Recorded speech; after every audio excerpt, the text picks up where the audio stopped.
I'm back with part 3 of reading Surah Yusuf, but this time instead of reading it fully through, I'm just going to summarize it in my own words.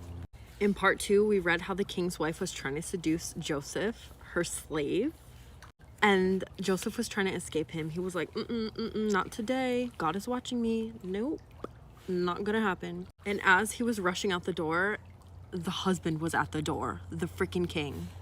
And everybody was like, what was happening here? And at this point, I was like, oh, they're gonna do something bad to Joseph. But luckily, because Joseph's shirt was ripped from behind, they realized it was the wife's fault. And now we're up to speed.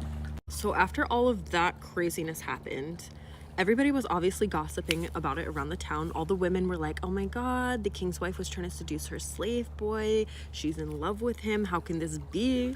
And the king's wife heard about it, so she invited all of those women over. I think it was for dinner because it was saying how she gave all of them knives. So I'm like, what else could they be cutting besides food? And once they all had their dinner, I'm gonna assume, and their knives, the wife called Joseph in, and all the women were shocked. They're like, that's him?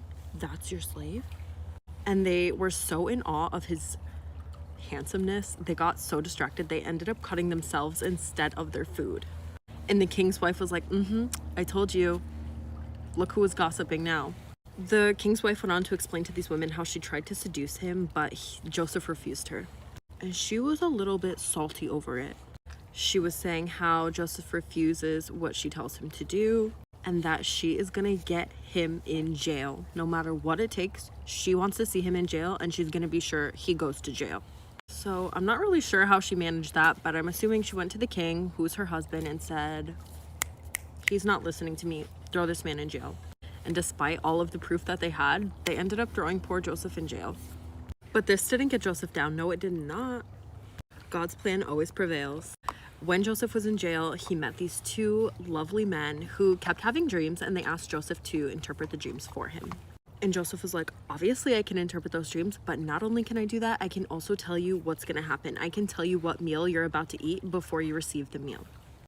And he told these two men, one was gonna survive and be pressing wine, and the other was gonna get crucified.